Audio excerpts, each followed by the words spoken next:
Hey everyone, it's Ryan Henry, idea guy and co-founder at INSPIREsmall.biz. And here today, I am truly honored to interview and introduce you all to a great entrepreneur, published author, and just all-around great person in the corporate leadership world, Amy Waninger with Lead at Any Level. Amy, how are you today? Great. Thank you, Ryan. So Amy, we are here today because you're getting ready to publish another book, right? I am. I'm so excited about this. My new book is called Moving from Panic to Purpose, Okay. Surviving and Thriving During Unrelenting Change at Work. Okay. And the idea here is that we're all dealing with so much change at work, at home, socially, just in the world. And the pace of change just keeps speeding up. Yes, it does. And so the idea is that in addition to the top-down change that organizations manage through organizational change management or OCM, employees also need help dealing with all the change, whether or not it comes packaged neatly by a corporate entity, right? If they're lucky, it is. Most of us, let's be honest, we don't get it that way. Yeah.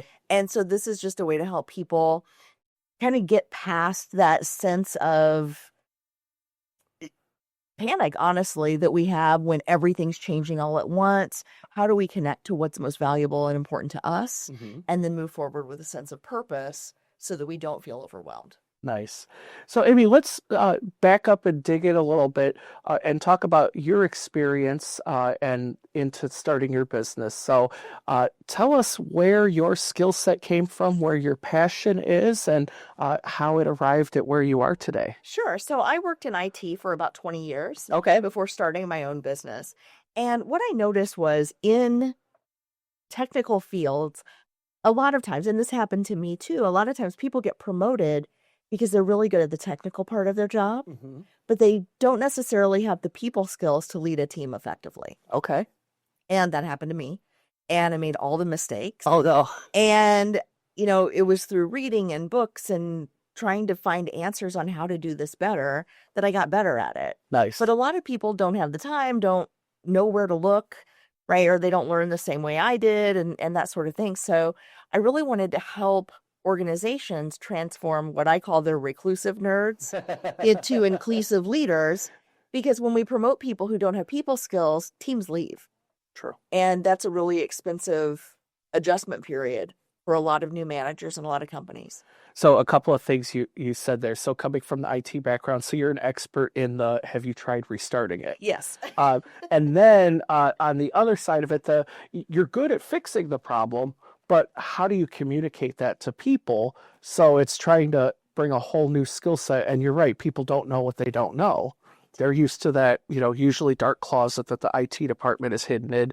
And now you come out and all of a sudden your office has windows and people come and see you. And yeah, people want to talk to me and I don't know how to people. And right. And it's not just IT folks. I mean, it's accountants and lawyers, all kinds of people who go into their jobs for the work, right? To work with numbers, work with computers, work with files, work with information. And then the people aspect outweighs the work part of the work.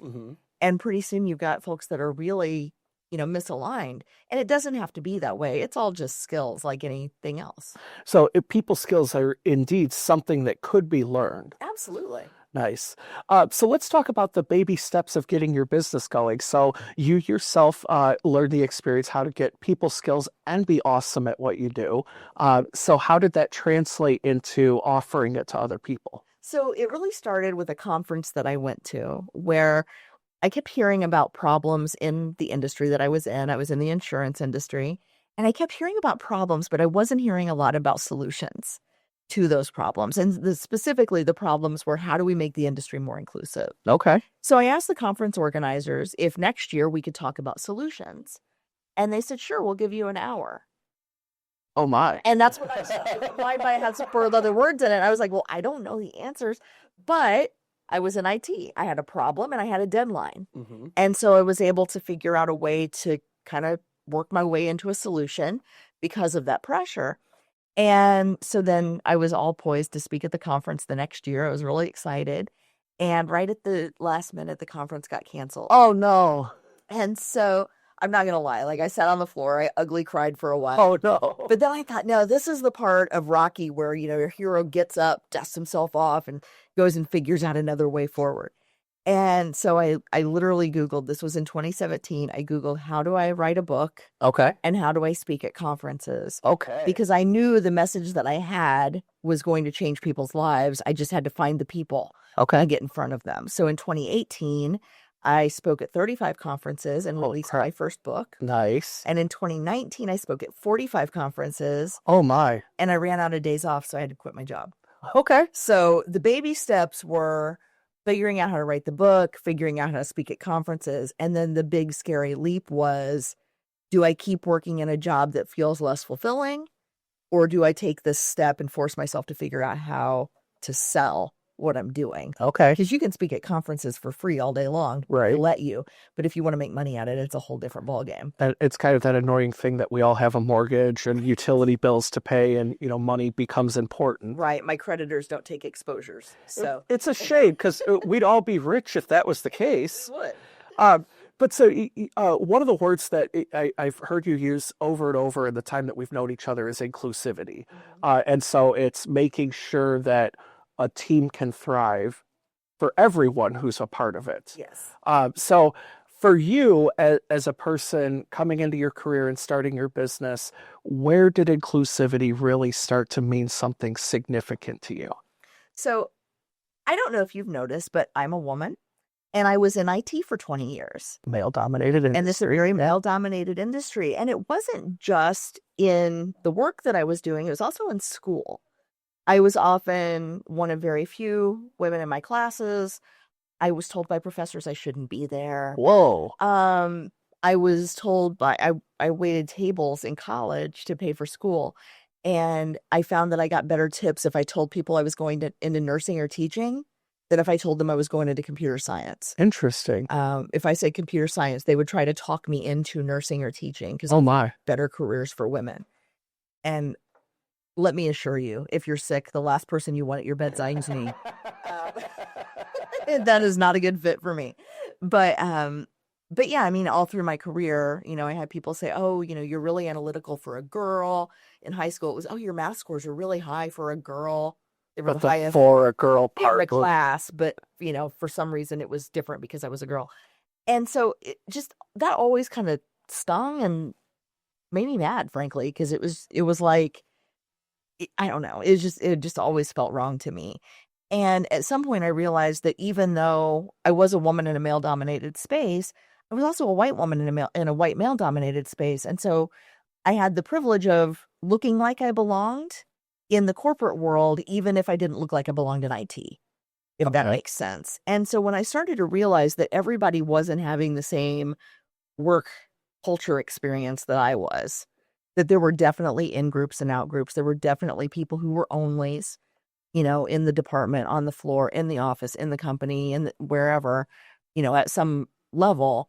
And I started kind of watching and paying attention to that. It really started to bother me that people were being excluded either systemically or individually, just through small decisions people would make.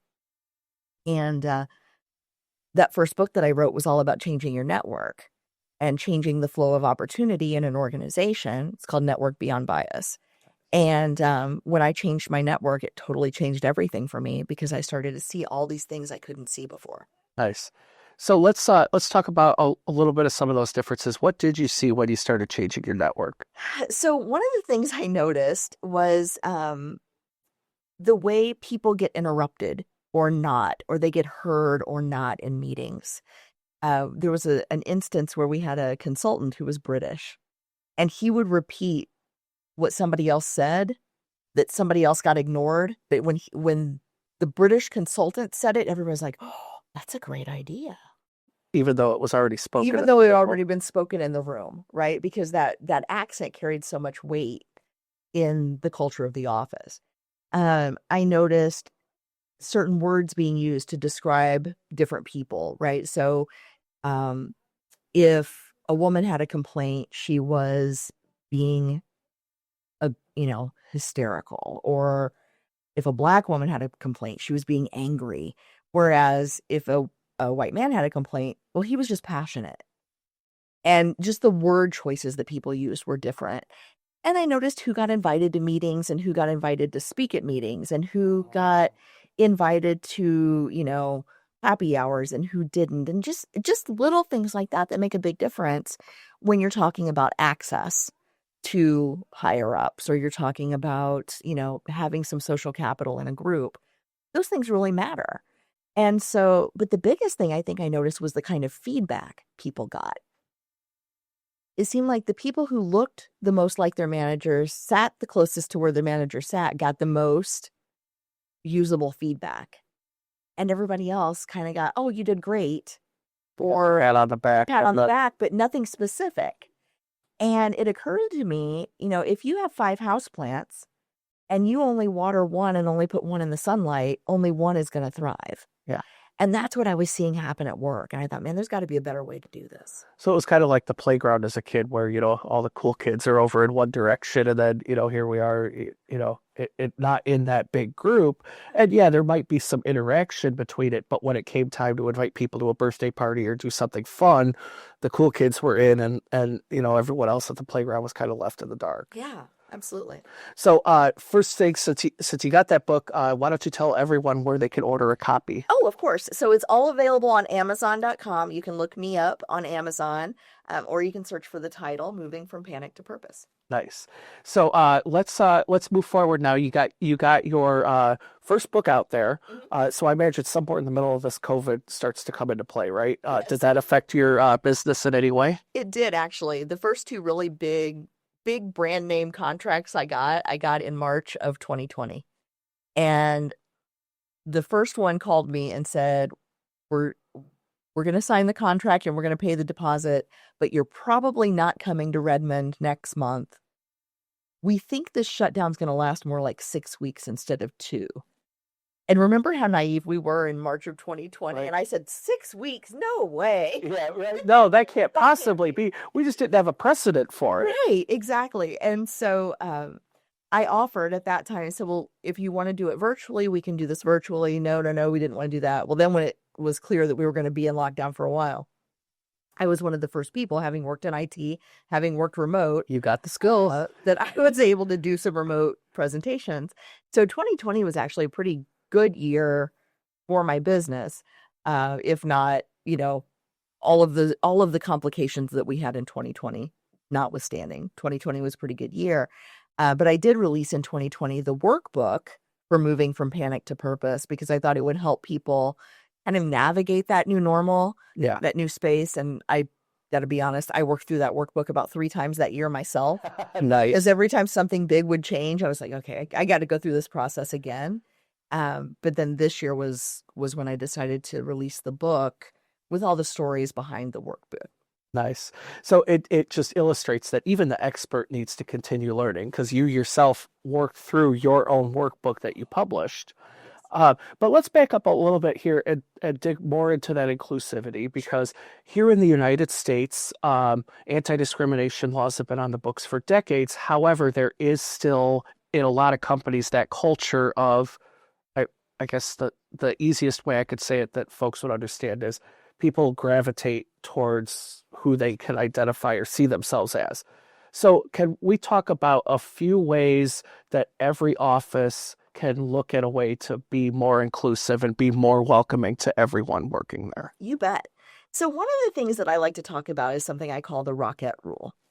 And the Rockette Rule is, for ages, Rockettes had to be a certain height, a certain weight, have a certain color of skin, no disabilities, right? They had to look a certain way.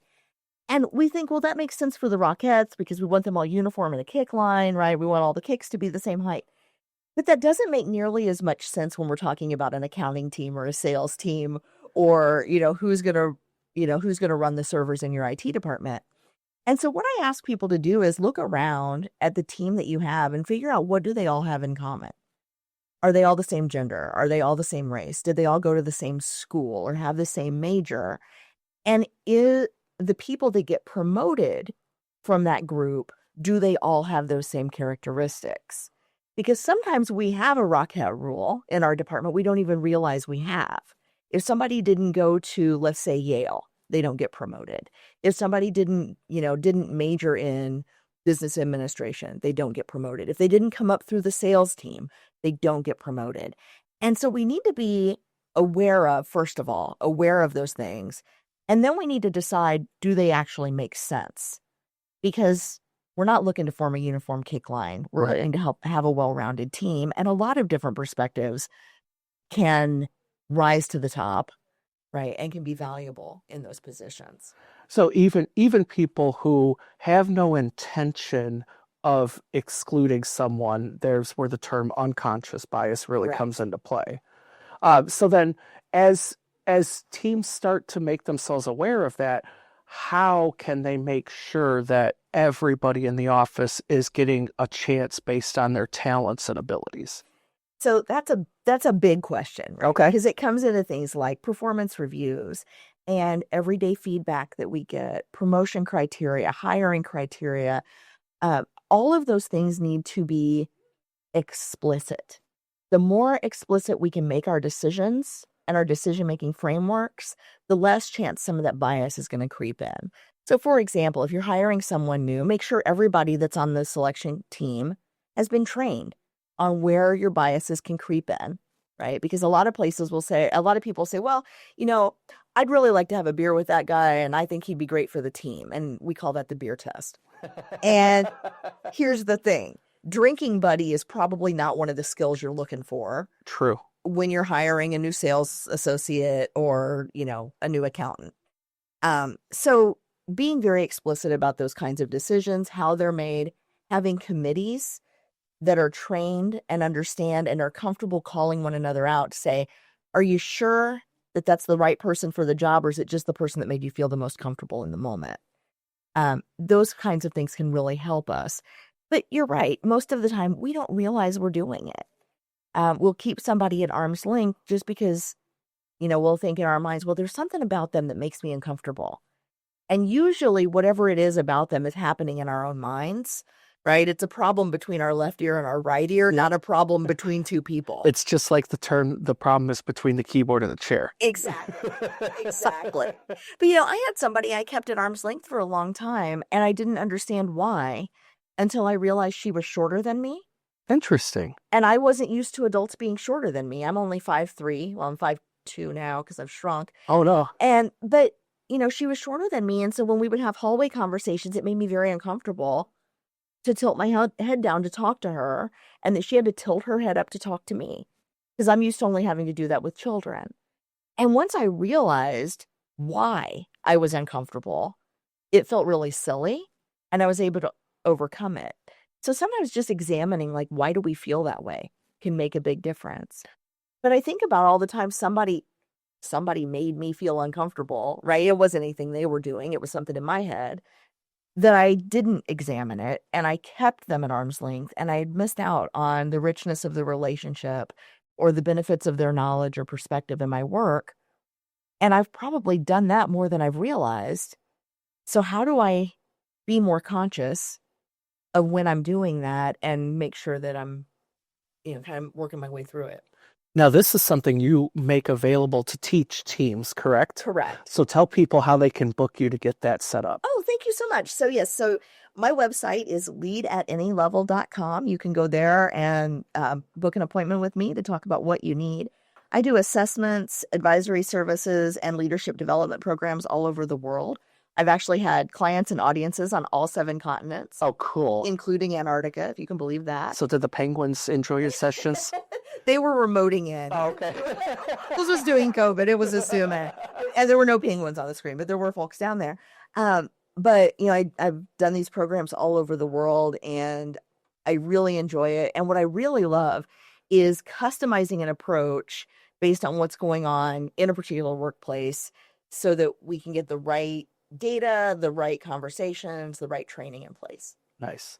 All right, so let's address the biggest thing you have on the horizon here, your new book. Yes. So I received an email from you a couple of weeks ago saying that you are ready to go. You were looking for people to read and give give feedback, any kind of connections that folks can help make to get the word out for you. So you mentioned that you did the workbook first, And now this is a chance to add the stories behind the, I guess, the why. Was that a fair assessment? Yes. So let's talk about how was your journey of writing the book, of getting all of this down? I would say on paper, but you're IT, so I guess on a Word doc is Yeah. the way we'll call this. Sure. So I actually wrote most of the book 8 years ago, I'm embarrassed to say. Oh my. And it was just kind of sitting there waiting to be finished. I had a couple of mental blocks about certain passages and pieces that I wasn't real comfortable writing. And so it sat there and it sat there. And I finally this year realized that because of all of the changes that we're experiencing right now at work and otherwise, and I'm hearing it from all different areas, right? My clients, my colleagues, my friends, my family, everybody's just really feeling this almost a sense of dread in some cases about some of the changes they're going through and a little bit of hopelessness, right? We're talking about things like AI and social unrest and just a lot of big, budgetary changes and, there's trade things going on and geopolitical conflicts. And I thought, man, if I don't get this out, I'm really doing a disservice to the people that I care about because I know these tools help.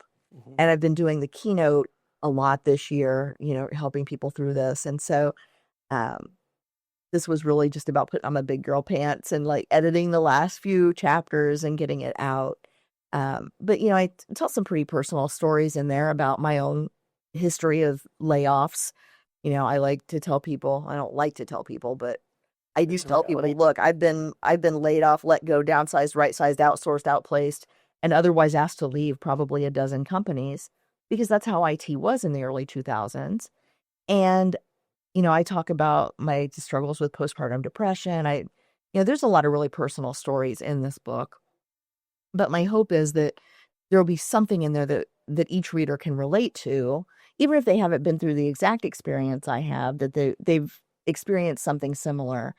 And, I think a lot of times it's those kinds of connections that give us hope. So then, would you say that writing down your own personal experiences into the story also helped you heal from maybe some things you didn't realize were still affecting you? Yeah, I think that's true. And I think that telling our stories when we're ready is a great way to heal, but I also think it's a great way to connect. True. You got a good point. More than the "Hi, I'm Ryan. This is what I do. Please help," or "Please buy." So, is the book available, or is it still on its way? Well, I don't know when this is going to be released. We're looking at right now it's September 8th. I'm looking to have it out by the end of September. Okay. So if you're seeing this after September 30th, you're probably going to be able to get it on Amazon. Okay, nice. So just like your first book and your workbook available on Amazon? Correct? Awesome. So when somebody is reading your book, what are you hoping they're going to take away from it? When they finish that last page and close it, what do you want to go through their minds? So all along the way, all through the book, I have these little sections that say pause and reflect. Okay. And my hope is that people won't read it in one sitting, that they'll actually stop at those questions and think about, why is this change affecting me right now? What are my next steps or my feelings about this process and what do they mean? What options do I really have? What can I do? What should I do? What do I want to do? How do I want to feel? And so all through the book, I've got these little call out sections where people can stop and reflect. And that's what I hope that they do, because a lot of times when we're facing a change that makes us very uncomfortable, it's usually because it threatens some part of our identity or it challenges some of our values that we may not even know we have. Interesting. And so when we feel threatened by a change, that's usually why. If we can get down to that core of who we are that feels threatened by that, we can often find a way through it that makes a lot of sense to us. So for example, I was working with a client. They asked me to change a whole bunch of language in some work that we were doing together. And I understood why they were asking me to do it. They were worried about some funding getting pulled because I was using words like diversity and inclusion and race. And while I understood their meaning and their reasoning for it, I was feeling angry, not at the client, but just a general anger about having to redo all my work and you know watered down my message, was how I saw it. And when I got to the core of why I felt that way, I was like, well, what's really important to me? This work is important to me. How these folks treat each other is important. How they treat members of their community, how effective they are in their work. And when I got to that was my why for doing it, I figured out a way through because I could still do everything I wanted to do using different language, right? And I didn't have to be angry about it. And whereas before going through that process, I might have resorted to self-sabotage or, you know, said, forget it, this isn't going to work or whatever. Like, it really helped me see, like, I can still have the impact I want to have if I just take a different path through it. But that is a good point that it seems like in 2020 we kind of had the peak of, excuse me, we have to be aware of these things. We have to make sure that our workplaces are welcoming to everyone who is a good fit for it. But that in recent years, those words have kind of been hijacked to become, political ammunition, if you will. Absolutely. But it is still important to make sure that we're welcoming everybody and that we're treating them fairly. Mm-hmm. But it sounds like an opportunity that for you could have just been, you know what, forget it, this isn't right for me. You still found a way to make sure that your message had the impact you wanted it to have without using words that people just dismiss as, oh, that's just political mess. Right. And honestly, would have put my client at risk, funding risk. So yeah, it makes a big difference. And, I think people say, well, I don't know if this inclusion stuff is all that important anymore, given the political climate. But my question is, well, if you're never surprised by what your clients and customers want, if you never have disagreements at work, but you also never have people holding back their opinions, if you never have to wonder what somebody's thinking, if you don't need to expand into new markets, if you don't need to worry about competition, then yeah, this inclusion stuff probably isn't for you. But if any of those things isn't true, you better get on board with it because it's going to hold you back if you don't. Yeah. So let's talk a moment about someone not feeling included, welcomed, valued, respected. What does that do to the workplace? So I think the first thing that happens when people don't feel welcome or included is they hold back. And this takes all sorts of forms, right? The discretionary effort doesn't happen. They don't speak up in meetings. They might see a problem and not say anything because they don't want to be the squeaky wheel, or they don't think they'll be heard. They may face things like harassment or discrimination and not speak up until it gets so bad that they're filing a lawsuit. They may have a great idea for a new product or service or way to reach a client segment and not say a word about it because they don't feel like their voice is valued. And I don't know any organization, I've yet to meet a company or nonprofit that solved all their problems. True. And so then I always say, okay, if all your problems are not solved, what percentage of your employees can you have sitting on the sidelines when you're in problem solving mode? Well, we can't have anybody on the sidelines. We need them all in.